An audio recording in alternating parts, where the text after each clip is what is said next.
बोलिए सदगुरुदेव महाराज की। प्यार से कहो सतनाम सदगुरु देव। मेरे प्रिय बुजुर्गों, माताओं, बहनों, भाइयों,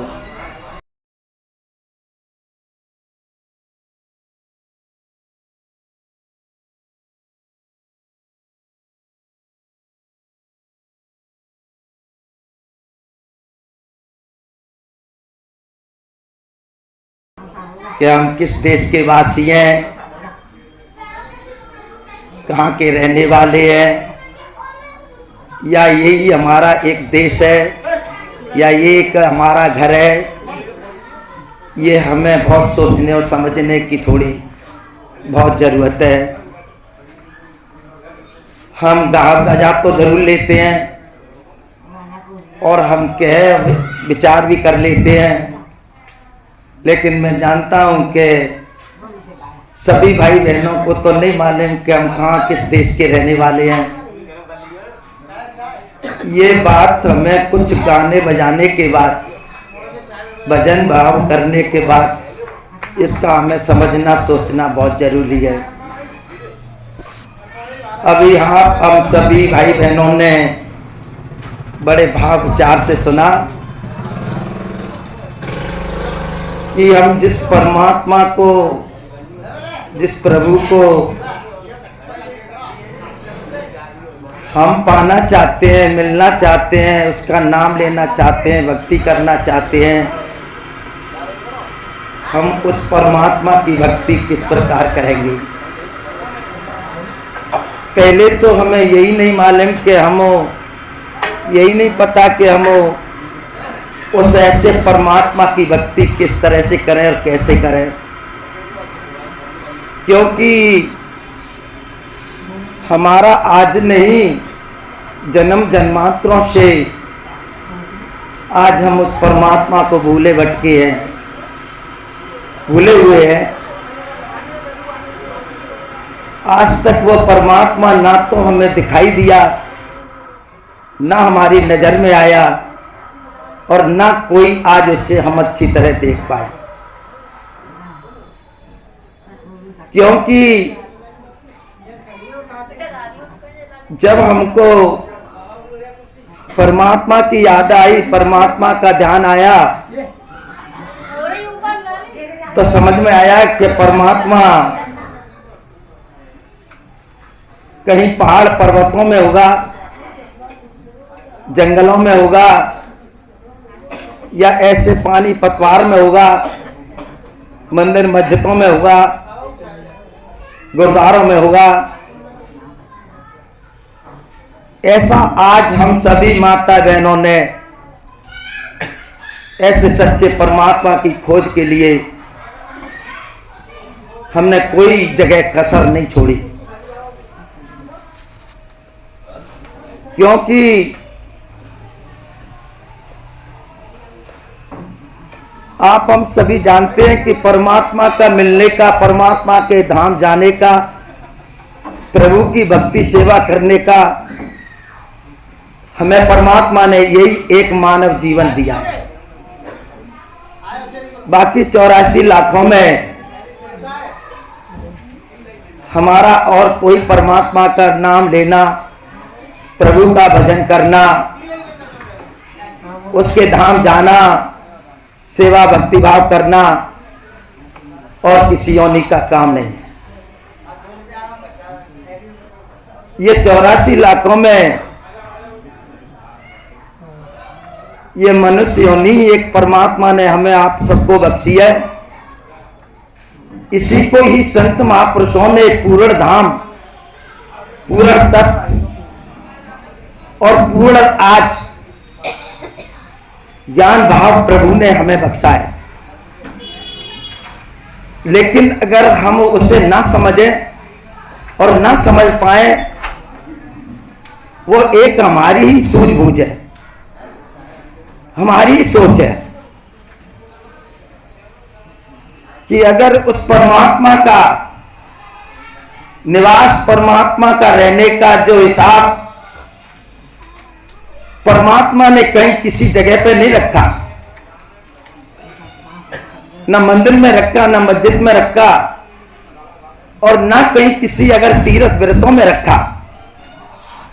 परमात्मा ने निवास खुद हमारे जिस्म में रखा, हमारे अंदर रखा। परमात्मा भी इसी में हमारे में विराजमान है, और आज आत्मा भी हमारे इसी में विराजमान है। लेकिन हम इस घट को तो खोजते नहीं, इस घट में तो तलाश करते नहीं, और बाहर हम दुनिया में आज जाते हैं। कहीं कोई भटक रहा है, कहीं जंगल में भटक रहा है, कोई पहाड़ पर्वतों पे जा रहा है, कोई तीर्थ व्रत तप कर रहे हैं, कोई मंदिर मस्जिद में जाके भगवान को याद कर रहा है। लेकिन जे सही जो परमात्मा की, उस परम पिता परमात्मा का जो आज घर है, हम उसमें तलाश नहीं कर रहे हैं। संत कबीर साहब कहते हैं कि भाई वस्तु कहीं ढूंढे कहीं, वो किस विधि आवे हाथ, हाथ जब आवे जब उसका भेदी लीजिए साथ। अगर कोई भाई बहन ये कहे कि मुझे जहां विद्यालय जाए और मैं शिक्षक बन जाऊं, पढ़ जाऊं, तो कोई भी हमारा बेटी बेटा नहीं पढ़ सकता। हमें शिक्षा के लिए विद्यालय भेजना ही पड़ेगा, और विद्यालय में हमारा शिक्षक हमारे बच्चों को जरूर उसे पढ़ाएगा। जब शिक्षक पढ़ाता है तभी जाकर के हमारे बच्चे को विद्या आती है, तभी बच्चा हमारा पढ़ता है। इसी तरह से हम कभी किसी अगर अपने किसी भी तरह का वेद बेटी के अगर संबंध के लिए जाते हैं, हमें डायरेक्ट कभी नहीं मिला, वो इनडायरेक्ट ही मिला। हमने किसी भाई बहन से, रिश्ते नातेदारों से कहा हमारी बेटी आज होशियार है, शादी के योग्य है, और हमें भाई कोई बच्चा बताओ, कोई लड़का बताओ।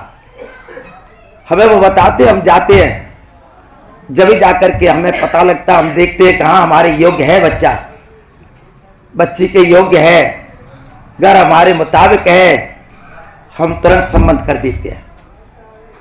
इसी तरह से इस परमात्मा का अगर जब तक हमको वेद ही नहीं पता, हमें वेद ही नहीं मिलता, बताने वाला ही नहीं मिलता, हम कैसे उस परमात्मा को प्राप्त कर सकते हैं? हम कैसे उस परमात्मा को जान सकते हैं? जहां जो परमात्मा रहता है वो तो सब हमारे अंदर है, लेकिन खोज हमारी, तलाश हमारी बाहर है। हम मानवता में जरूर आए हैं, हम मनुष्य जरूर हैं, लेकिन हमारी जो आज नजरिया है, ध्यान है, ध्येय है, वो आज हमारा इस दुनिया की बाहर की तरफ है, इस संसार की तरफ है। हम आज संसार को देख रहे हैं, इसकी चमक दमक को देख रहे हैं, इसकी ठाठ हवेली ठाठ वाट को देख रहे हैं। माता बहनों, आज इसमें हमारा मन जो है आसक्त है, जिसमें आज हमारा मन आसक्त है, जिसमें आज हमारा मन लज्जित ले रहा है, जिसमें आज हमारा मन जा रहा है। माता बहनों, आज हमारा मन के साथ हमारी आत्मा भी जा रही है। क्यों? कि आत्मा प्रभु का अंश है और मन हमारा ब्रह्म का अंश है। प्रभु ने जब इस त्रिलोकी को रचा अपने से एक को अनेक का अनेक प्रभु ने इस दुनिया को बनाया, तो परमात्मा ने हमें दो ही रूपों में बनाया। कौन से दो रूप? एक ज्योति का, एक श्रुति का। अगर आंखों की ज्योति चली जाए तो हमको ये नहीं पता कि हमारा घर कहां पर है, हमें ये नहीं पता कि आज हमारा शिमला का रास्ता कहां पर है। अगर हमारा आज आवाज चली जाए तो हमारे आज नाते रिश्तेदार, भाई बंद, कुटुंब, परिवार कह देता है भाई ये इंसान खत्म हो गया, चलो चलो ले चलो। इसका कारण क्या है? यही दो रूप है। जब हम इन दोनों रूपों के आज धारा से चल रहे हैं और इन दोनों रूपों से आज हम बाहरमुखी हैं, ये नौ दर फीके। आपको पता है कि 9 दर कौन सी हैं? 9 दरवाजे कौन से हमारे शरीर में? हमारी माताएं बहन तो बहुत जानती हैं, जिनको हमने बता चुका है और पहले से भी जानती होंगी, लेकिन बहुत सी हमारी माता बहनों को नहीं पता होगा।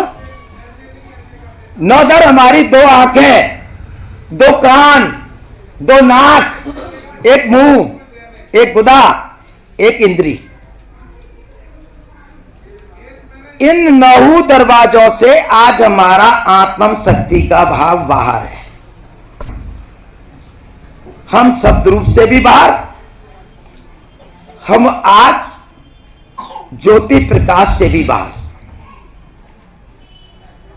हमें आज ये नहीं पता कि हम बाहर है या अंदर है।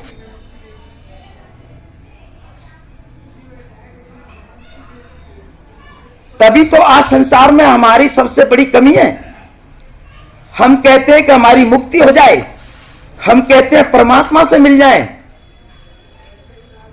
हम कैसे परमात्मा से मिलेंगे? इन 9 दरवाजों में हम भटक रहे हैं। कोई ध्यान करता है कंठ का, कोई ध्यान करता है हृदय का, कोई ध्यान करता है नवी का। माता बहनों, आज इन 6 चक्रों में भी ध्यान करने से हमें परमात्मा नहीं मिलेगा। क्यों? परमात्मा तो जहां रहता है उसका तो 4था लोक है। परमात्मा जहां रहता है उसका तो 10वां द्वार है। 9 दर फीके, 10वें दरवाजे अमृत चूजे। उस भगवान का जो अमृत हो रहा है, वर्षा हो रही है, प्रभु का आनंद आ रहा है, जहां हमारी आत्मा प्रसन्न होती है, खुश होती है। माता बहनों, वो तो हमारे आंखों से ऊपर माथे पर है। ये है प्रभु का दरवाजा। जहां आप मेहंदी लगाती है, भाई बहन तिलक लगाते हैं, यहां है भगवान का दरवाजा।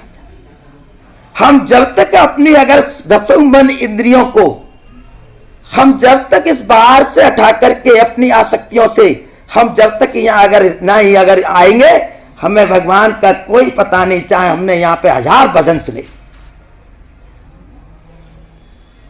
तब हमें देश का पता चलेगा कि हमारा देश कहां सा है।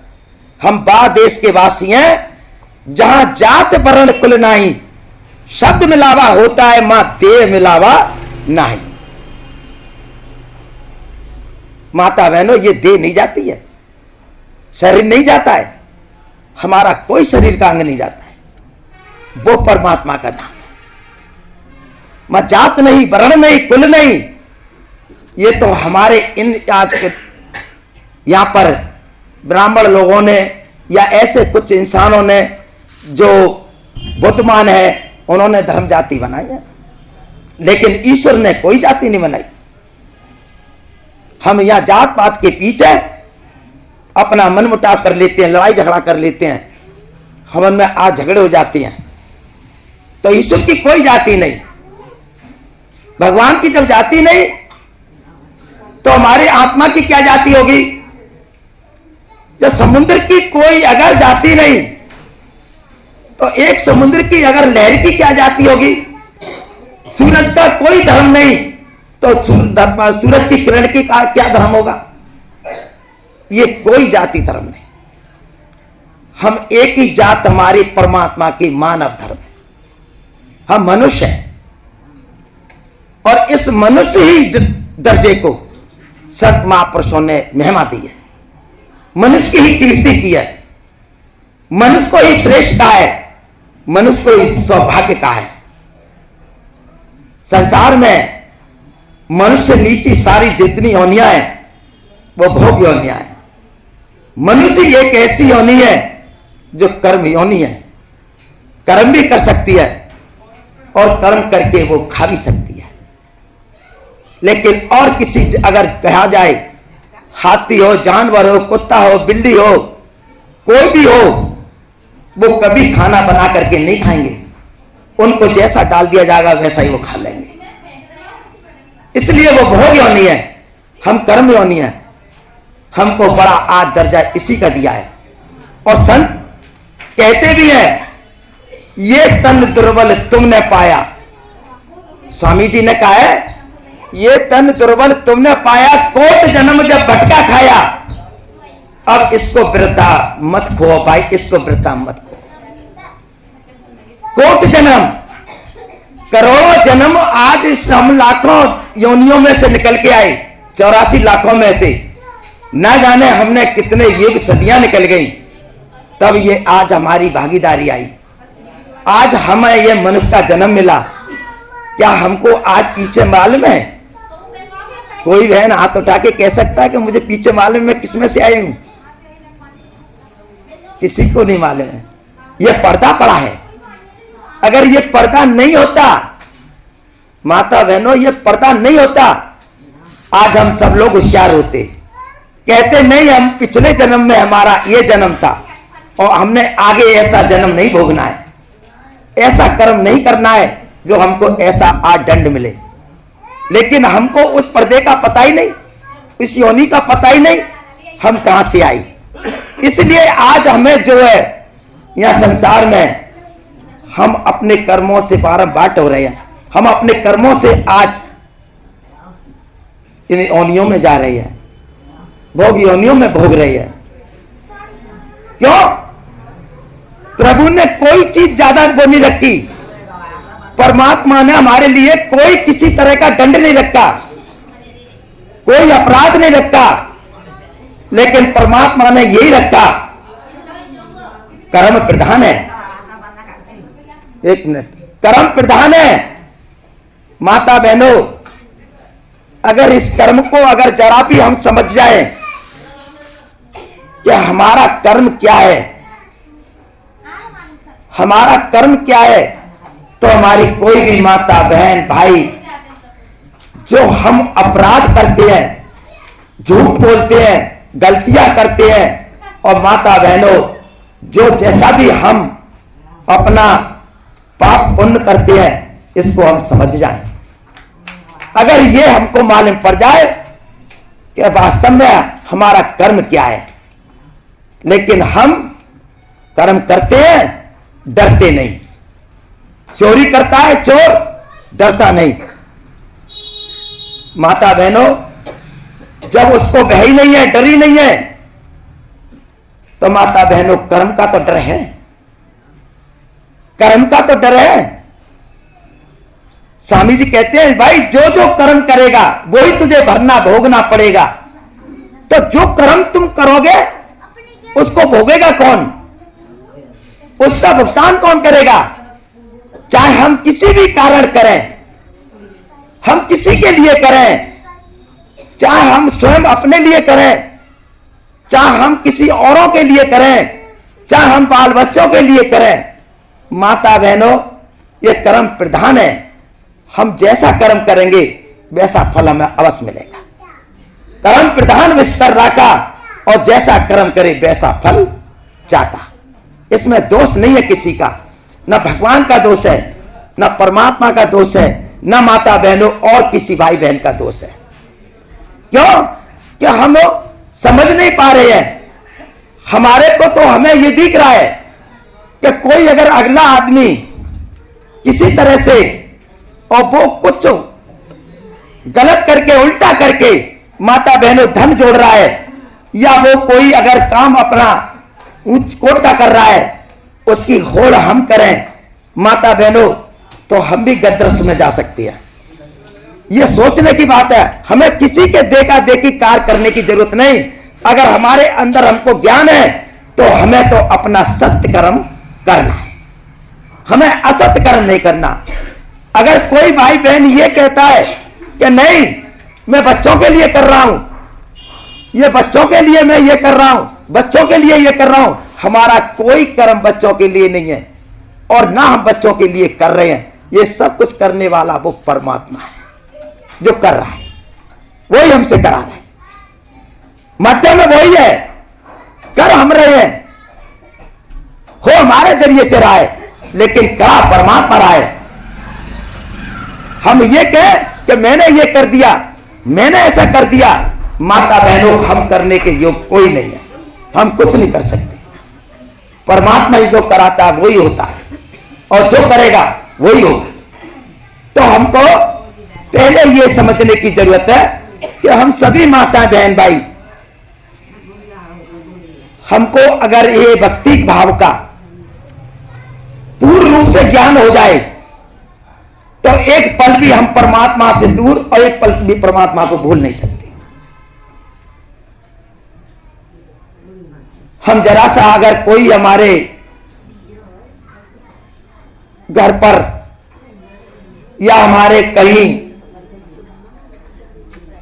किसी भी अगर हमारी रिश्तेदारी नातेदारी में कभी कोई बात अगर हो जाती है, हम परमात्मा से कहते हैं कि भाई परमात्मा तुमने ये काम हमारा गलत कर दिया, हमारे घर में चोरी हो गई, तुमने रक्षा नहीं करी। हम गुरु को दोष लगा देते हैं कि गुरुजी ने रक्षा नहीं करी। हम गुरुजी का नाम लेते हैं, जाप करते हैं, भजन करते हैं, फिर भी हमारे घर में से चोरी हो गई। कितनी सोचने की बात है। लेकिन स्वयं हम अपने आप को अपने को दोष नहीं देते। हम जिसका नाम लेते हैं, जिसका अगर हम ध्यान करते हैं, भजन करते हैं, माता बहनों, क्या उसको हम अपने मन से दिल से करते हैं? कोई भाई बहन तो गुरु महाराजों से नाम लेकर के और अपने आप को बिल्कुल ही यही सोच लेती हैं, महाराज जी से नाम ले लिया, अब महाराज जी तो हमारी मुक्ति कर ही देंगे, हम तो खाए पिए सोए और उठे अपने जाए बैठ जो भी काम करें वो करते रहे, लेकिन अब तो गुरु जी कर लेंगे जो कुछ करेंगे सो। माता बहनों, इसका मतलब ये नहीं कि गुरु जी से हमने नाम ले लिया या गुरु जी से हमने नामदान ले लिया तो आज हमारा कल्याण हो गया। नहीं, गुरु ने आपको रास्ता दिया, मार्ग दिया और उस पर चलने के लिए आपको ये नाम की भक्ति दी। तो जब तक आप अगर उस मंजिल को तय नहीं करोगे, आप उस पर चलोगे नहीं, तो माता बहनों आपका कैसे वो फलीभूत होगा नाम? कैसे आप अपनी मंजिल को तय करोगी? कैसे आप अपने गुरु दरबार में पहुंचोगी? कैसे आप परमात्मा से मिलोगी? कर्म तो करना पड़ेगा, बिना कर्म के तो नहीं। तो इस मानव योनि में हमको सबसे पहले भक्ति भाव सेवा करने का तरीका नहीं मालूम। देखिए, आप थोड़ा अपना ध्यान देना।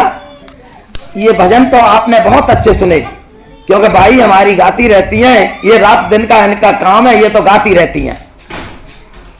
लेकिन एक बात जरूर है, हमको इनके ऊपर अमल करना, ध्यान देना और कोई चीज समझना, ये भी हमें बहुत जरूरी है। और अगर कोई चीज हमने अगर सुन ली या किसी ने गा दिया इस कान से और हम इस कान से निकाल दिया और आप अपने छोक का पल्ला झरा के आप अपने घर चले गए, अपने काम धंधे में लग गए, हमें फिर कोई पता नहीं, कल हमें शाम को भी नहीं पता कि आज हमारी राम बेटी बहन ने क्या गाया, आज हमें नहीं मालूम आज रुक्मिणी जी ने क्या गाया, पता ही नहीं। गा तो हमने सुन तो लिया यहां तो, लेकिन घर जाके कोई पता ही नहीं। तो ये कोई बात नहीं। बात यह है कि बहन यहां जो कुछ कहीं भी, मैं नहीं कहता कि यहां नहीं, कहीं भी किसी भी अगर संत समागम में जाओ और किसी भी अगर स्थान पर जाओ, कोई भी संत महात्मा हमें गलत राह नहीं दिखाते, गलत शिक्षा नहीं देते। हमें इसी परमपिता परमात्मा की जिक्र करते हैं, परमपिता परमात्मा का ही रास्ता दिखाते हैं। लेकिन अगर जब उनके अगर वचनों पे, अगर उनकी वाणियों पे हम ध्यान दें, फिर अगर उस पर हम अमल करें, माता बहनों, हमारे सभी संत महापुरुष भगवान के भक्त हैं, सेवक हैं, वो कभी हमको गलत नहीं बताते। लेकिन हम आप जैसे अगर कोई गाड़ी पटरी से उतर जाती है, कोई गाड़ी सड़क से नीचे उतर जाती है, तो उसका चलना बड़ा कठिन हो जाता है। इसी तरह से हमने उनकी वाणियों पे, अगर उनके मंत्रों पे या उनके ज्ञान पर, नाम पर हमने ध्यान नहीं दिया, तो माता बहनों, हमारे ऊपर कृपा नहीं हो सकती, उनका हमारे ऊपर दया नहीं हो सकती। उनकी नाम भक्ति है, उनकी हमारे पास नाम भक्ति है। हम ध्यान देंगे और तो हमारे ऊपर कृपा होगी, हम भक्ति करेंगे तो कृपा होगी, नाम का जाप करेंगे भक्ति होगी। तो माता बहन, उनका हमें ध्यान करना चाहिए। तो अब हम सभी माताएं बहन भाई देखिए, हम गुरमुख होंगे, अंदाज है मेरे अंदाज में कोई बहन हमारी ऐसी नहीं होगी जो गुरमुख ना हो, लेकिन सभी गुरमुख होंगे। फिर भी लेकिन मैं ये कहता हूं कि अगर गुरमुखता हमारे अंदर है और हम वास्तव में गुरमुख हैं, तो माता बहनों, आज बड़ी सोचने समझने की बात है। कैसी? पहले नंबर तो हमको गुरमुख होने से सबसे पहले हमको अपने सामने, अपने आगे ये जरूर रखना चाहिए कि हम गुरुमुख होने जा रहे हैं, हम गुरु शरण में जा रहे हैं, गुरु दीक्षा में जा रहे हैं। तो माता बहनों, हमारा गुरु कैसा होना चाहिए? हमारा गुरु कैसा होना चाहिए? ये नहीं तांत्रिक मंत्रिक वाला गुरु। माता बहनों, ये तांत्रिक मांत्रिक वाला गुरु हमको मंजिल थोड़ी तय करा देगा, हमको परमात्मा से थोड़ी मिला देगा। हमें गुरु चाहिए कौन सा? शब्द स्वरूपी। अगर शब्द स्वरूपी गुरु नहीं है तो माता बहनों, हमें उससे दूर होने में भी कोई परेशानी भी नहीं है। और शब्द स्वरूपी गुरु हो जाने पर माता बहनों, हमें फिर कोई और भक्ति की जरूरत ही नहीं है। शब्द स्वरूपी गुरु होई, सब कुछ छोड़ो पाप कटा सोई। जब शब्द स्वरूपी गुरु हमारे हृदय पे बैठ गया, माता बहनों, हमारी भक्ति पूर्ण होगी, कोई नहीं रोक सकता। हमारी भक्ति पूर्ण होगी। और जब हम ऐसे गुरु की शरण चरण में आकर के, और जब हम अपने आप अपने में तलाश करेंगे, खोज करेंगे, ढूंढेंगे, तो माता बहनों, तुमको कहीं जाने की जरूरत नहीं, कहीं पर जाने की जरूरत नहीं। क्योंकि आप लोग संसार में, मैं भी देख रहा हूं, हमारी काफी माताएं बहन, हमारे भाई बहन दुनिया के समागम करते हैं, दुनिया के जाकर के वो सत्संग करते हैं। लेकिन मैं फिर भी ये बात कहूंगा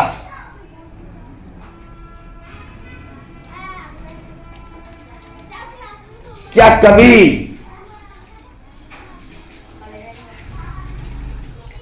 ऐसा शब्द कभी सुना आपने कि आज मुझे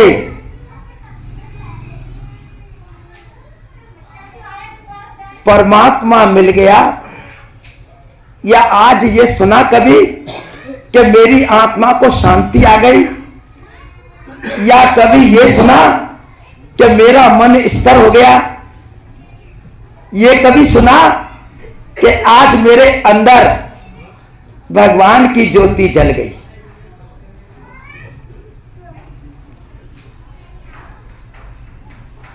माता बहन, अगर जिसके अंदर ये जली है, जिनके अंदर आत्मा स्थिर हो गई, उनके लिए तो माता बहनों जाने की कहीं जरूरत ही नहीं है। उनको तो कहीं पर भटकने की जरूरत नहीं है।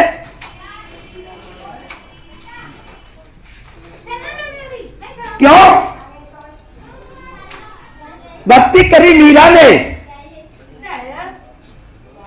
क्या उसने महल देखा, या उसने अपना कुछ दर्जा समझा, या उसने कुछ उस महल में अपना धन दौलत समझा? क्या उसने अपना मान मर्यादा कुछ समझी? नहीं माता बहनों, इस संसार की मान और मर्यादा, इस संसार की धन और दौलत, इस संसार का खजाना माता बहनों आज हमारे लिए यहां पर हमारे समय के अनुसार है, लेकिन जाते हैं तो ना हमारे साथ कुछ जाता है और ना हमारे साथ कुछ आता है। हम आप सभी माता बहन एक्सपीरियंस है। बच्चा जन्म लेता है किसी मां से तो मुट्ठी मार के आता है, और जाता है तो मुट्ठी खोल के जाता है। तो इस संसार में यह बात मीरा जी के दिल में थी कि मेरे साथ क्या जाएगा, जब मेरे साथ ये महल जाएगा नहीं, खजाना जाएगा नहीं, मेरी मान मर्यादा जाएगी नहीं, मेरी कोई शान जाएगी नहीं। बहनों, उन्होंने अपनी जिंदगी को एक परमात्मा पर ही सौंप दिया, और इतनी बड़ी वो सरगुण की भक्तिन थी, इतनी बड़ी सरगुण की भक्तिन थी कि अपने छोटेपन से उन्होंने अपनी आयु अवस्था तक, जवान अवस्था तक भगवान कृष्ण की पूर्ण भक्ति की थी। और जब वो भगवान कृष्ण को याद करती थी तो माता बहनों भगवान कृष्ण उनके सामने आ जाती थी। उनके दर्शन पा करके और उनको देख करके उनकी आत्मा गदगदी हो जाती थी। लेकिन एक बार मीरा जी कहने लगी कि भगवान, मैंने आपको बचपन से याद किया है, क्या मेरा जीवन आप आखिरी समय में जब मैं इस दुनिया से जाऊंगी, या मेरा जब कहीं इस दुनिया से जाना होगा, तो क्या मैं आपके धाम जाऊंगी? कहने लगे, नहीं मीरा, मेरे साथ नहीं जाओगी। क्यों? मैंने तो बचपन से भक्ति करी है। वो ठीक है, भक्ति करना ठीक है, लेकिन मैं तो सर्वव्यापी हूं। मीरा, एक तुम ही मुझे याद थोड़ी करती हो, मुझे तो सारा संसार ब्रह्मांड याद कर रहा है। और कोई मुझे जिस तरह से मानता है, जिस समय से जिस तरह से समझता है, मेरी पूजा करता है, मैं उसको उसी तरह से दर्शन देता हूं। और उसी की उनकी सभी मनोकामना पूरी करता हूं। तो मैं तो सर्वव्यापी हूं, लेकिन तुम मेरे धाम आना चाहती हो, वो तो बड़ा मुश्किल की बात है। तो कि प्रभु अगर यह ऐसी बात है तो फिर मेरा जीवन तो फिर किसी भी तरह का नहीं रहेगा, ना मैं इधर रहूंगी ना उधर रहूंगी।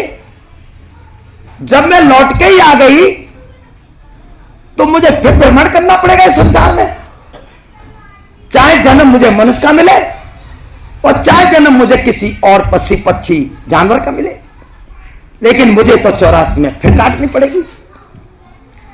तो मुझे बताओ भगवान, फिर मेरे जीवन का कैसे कल्याण होगा? भगवान कहने लगे, मीरा अगर तुम मेरे धाम आना चाहती हो तो किसी संत सतगुरु के चरणों में जाओ, जो वो परम धाम को जाते हैं और परम धाम से प्रभु का संदेश लाते हैं। वो तुम्हारा कल्याण करेंगे, वो तुमको रास्ता देंगे। तब मीरा ने ये देखा कि अगर संसार से जीवन ही अगर परमात्मा के घर नहीं गया तो संसार में मेरा इस जीवन का आने का कोई आधार ही नहीं, फिर कोई फायदा नहीं। ये तो संसार प्रभु की रचना है और इस रचना में तो आज हम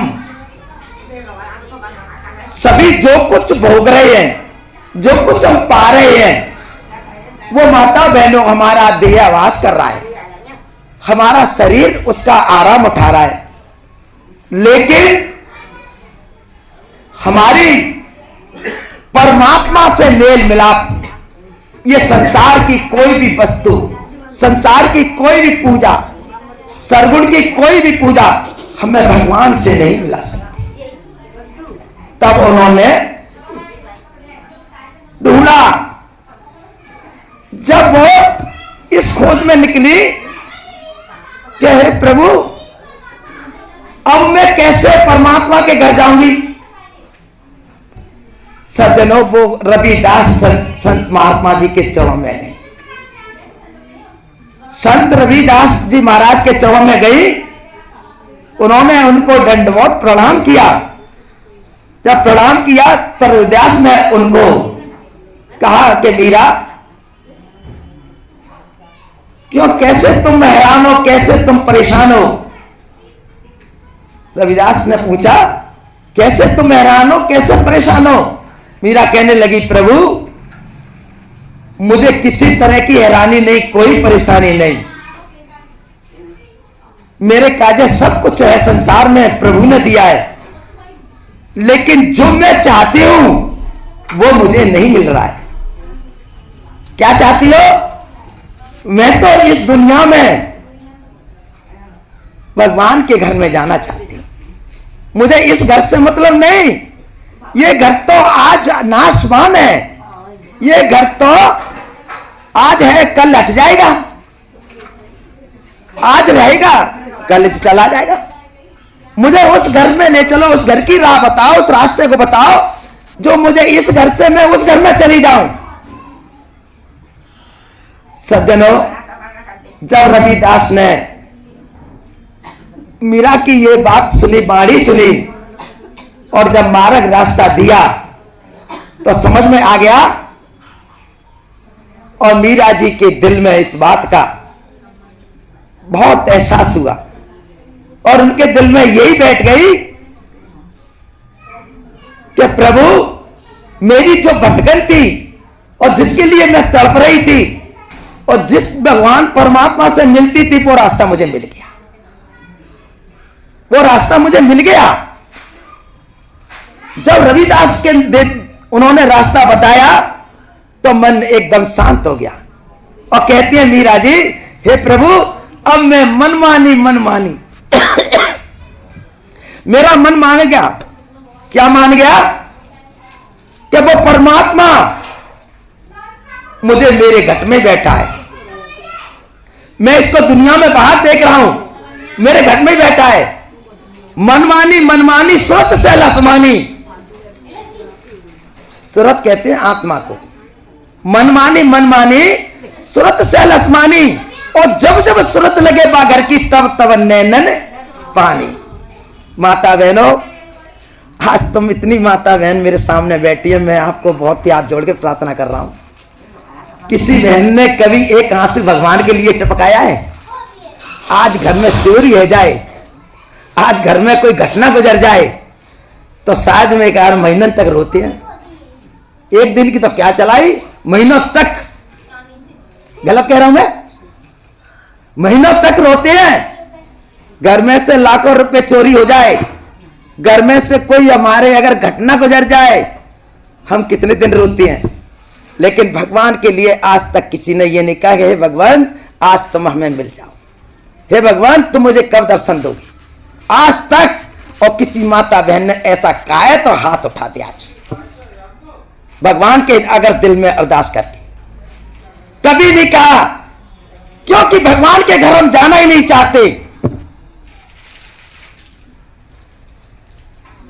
हम तो जिस संसार में जाना चाहते हैं, इसी में रहना चाहते हैं, इसी में आना चाहते हैं। माता बहनों, हम कैसे अपने जीवन का उद्धार करेंगे, कैसे हमारा जीवन का कल्याण होगा। संत कबीरदास जी कहते हैं, देखिए यहां तक क्या कहा है, हम तो एक मृत्यु लोक में बैठे हैं, लेकिन वैकुंठ स्वर्ग को भी कबीर साहब ने उसको गलत कर दिया।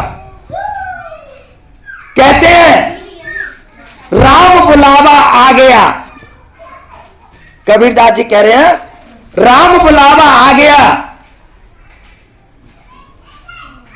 राम बुलावा आ गया, दिया मन ये रोए, जो सुख साधु संतन में वो वैकुंठ में नहीं होए। हम वैकुंठ की पूजा कर रहे हैं, स्वर्गों की पूजा कर रहे हैं, इन देवताओं की पूजा कर रहे हैं। इन देवता हमारा जीवन कल्याण कर देंगे? नहीं कर सकते, नहीं कर सकते। वो परमात्मा का एक चौथा लोक है, 3 लोक में रहता काल। थोड़ा ध्यान दें, 3 लोक में रहता काल और चौथे में रहता दीन दयाल। माता बहनों, ये चौथा लोक ही हमारी आत्मा का लोक है। अगर जहां पर हमारी आत्मा पे अगर शरीर पे वस्त्र पड़े हैं, माता बहनों ये शरीर ढका हुआ है, ये शरीर ढका हुआ है। और अगर माता बहनों आप अपने को अंदाज कर लो, जब मृत्यु हो जाती है अगर किसी भाई बहन की, और लोग बाग शमशान घाट में ले जाते हैं, आपने नहीं देखा, मैंने देखा है, मैं गया हूं उनके साथ, ले जाते हैं।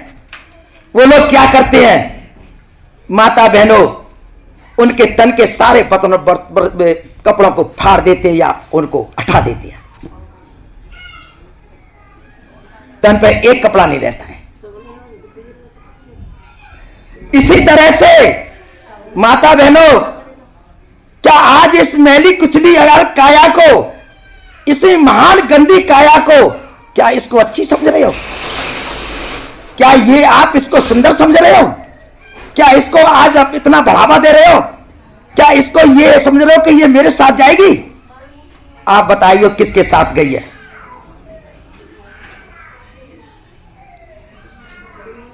अगर ये आत्मा जब तक इसमें अगर बंदिश है, इस 3 काया में बैठी है, मन के साथ अगर जुड़ी है।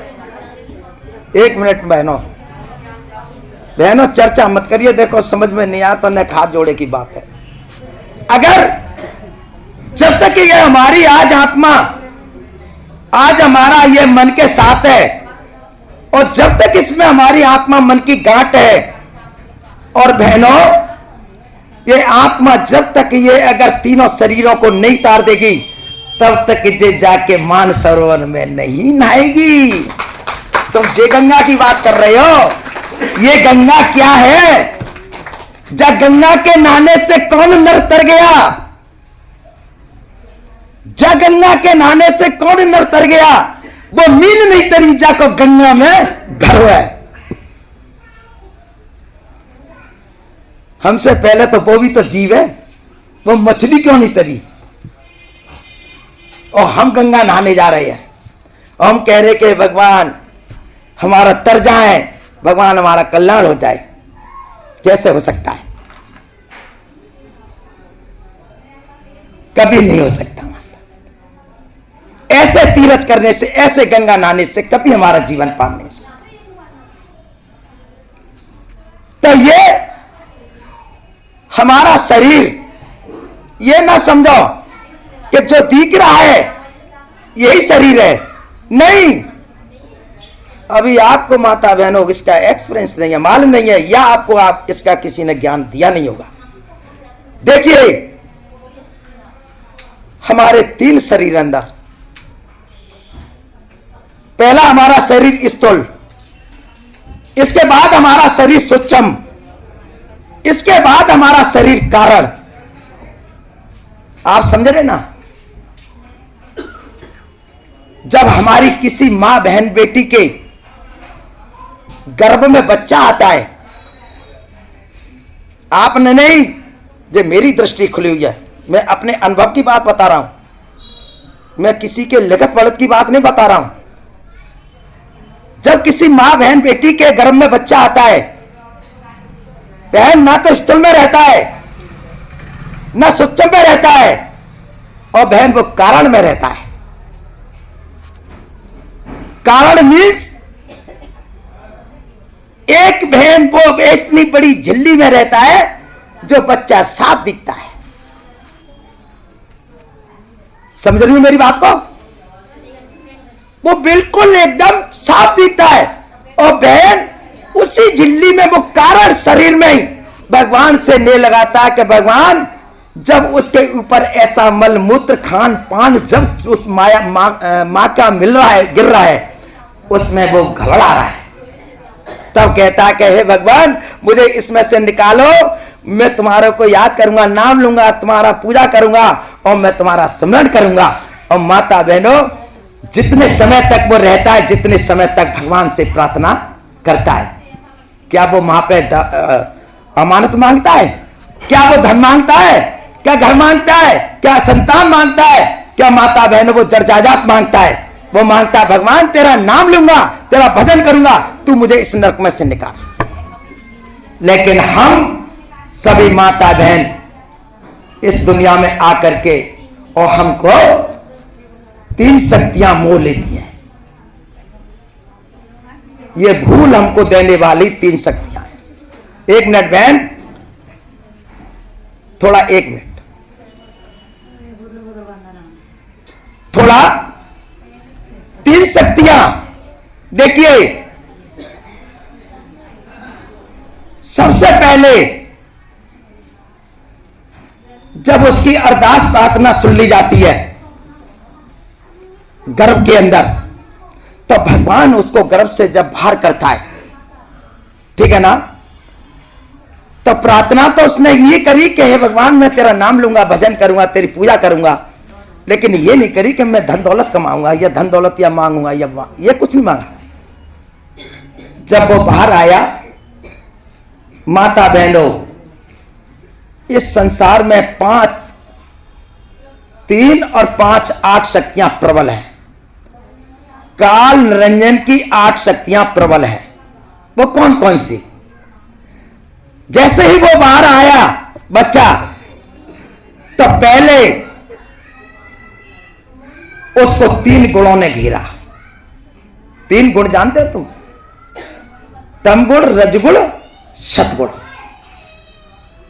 समझ गए ना? तमगुण, रजगुण, सतगुण, और उसके ऊपर 5 ये प्रकृति हमारे ऊपर 5 ये आज हमारे ऊपर हावी हो गए। काम, क्रोध, मद, लोभ, अहंकार। ये 8 शक्ति उसको जन्म लेते ही उसको एकदम कैच कर लेती है। और जैसे ही उसने कैच करी और माता बहनों जैसे ही उसने आंख खोली, आंख नहीं खुलती है तो भगवान नजर आता है, आंख खुल गई तो भगवान चला गया।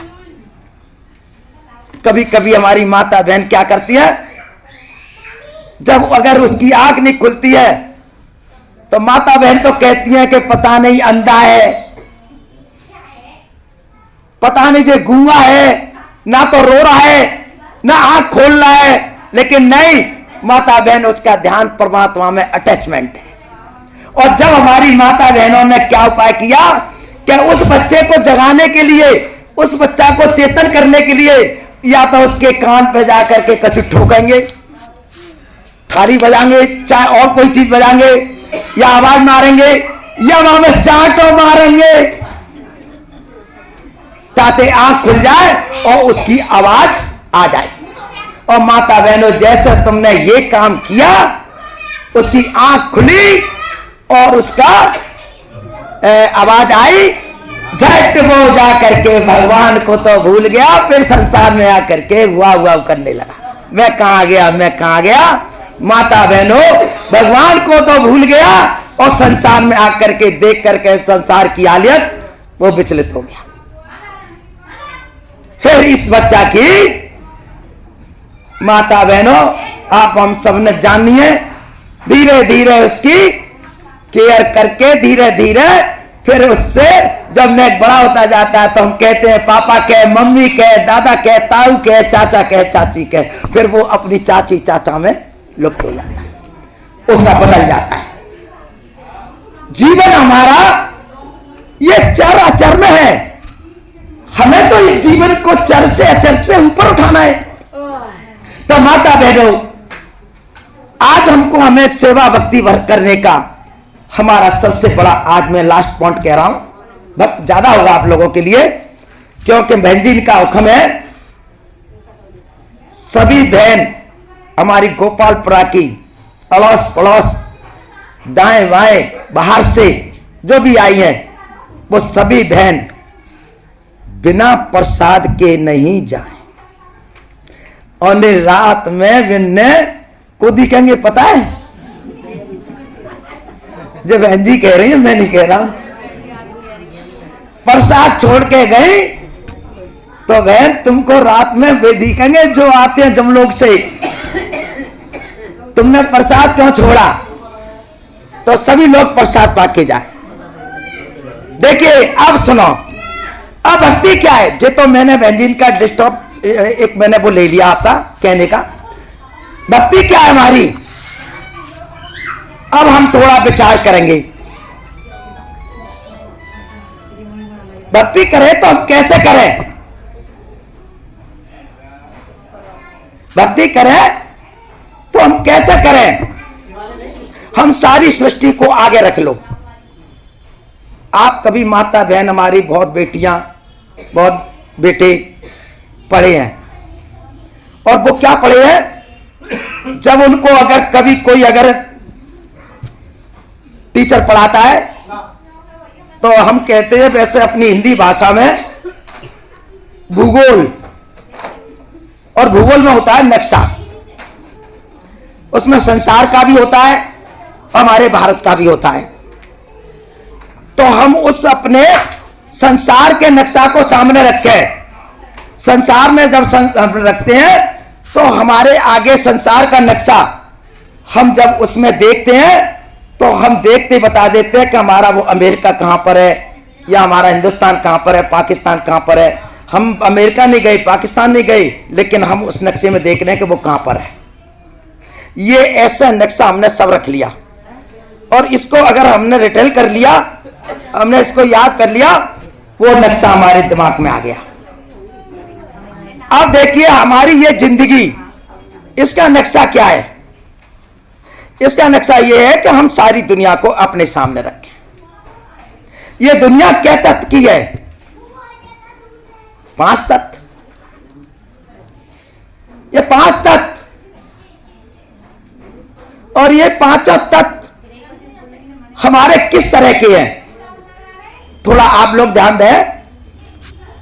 देखिए जल, मिट्टी, अग्नि, वायु, आकाश, ये 5 तत्व। और इन 5 तत्वों का सार क्या है? क्या ये 5 तत्व क्या है? आएगी आफत मेरी, मैं जब ही तो बाणी शुरू नहीं करता हूं, आनंद नहीं आता है। जहाँ दूर माल अब जल्दी अब नौ कर रही है कि जल्दी थे रोटी पानी और बर्तन मांजने, खाना पीना, सब्जी लानी है। अब देखो बताओ, अब 1 मिनट बहन जी मुझ जा और कहलन में बाकी बाद में, ठीक है? हाँ, वो माल में हीरा बहन कर रही हूँ, इशारे दे रही हूँ माल, लेकिन कोई बात नहीं, मैं अभी ज्यादा नहीं, 1-10 मिनट और लूंगा बस, कर दो। देखिए बहन, देखिए ध्यान देना, 5 तत्व मैंने बताए ना, पानी, मिट्टी, अग्नि, वायु, जल। कोई भाई, लल्लू ऊपर जाओ बेटा। आकाश, लेकिन बच्चों से कहते ऊपर चले जाएंगे।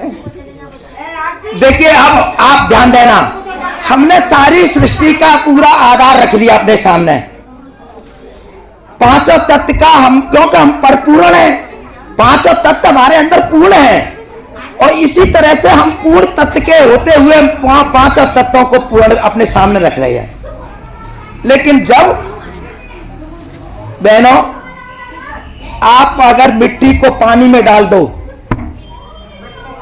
तत्व खत्म नहीं होगा, लेकिन मिट्टी को पानी में डाल दो तो मिट्टी घुल जाती है, हमें नजर नहीं आती। आप देख रहे हो ना, मिट्टी पानी में घुल जाती है। और अगर पानी पे सूरज पड़ जाए, पानी पे अग्नि पड़ जाए, सूरज पड़ जाए, तो पानी को अग्नि सोख लेती है। और अग्नि पर अगर हवा चल जाए तो अग्नि का पता नहीं चलता है कि अग्नि कहां चली गई।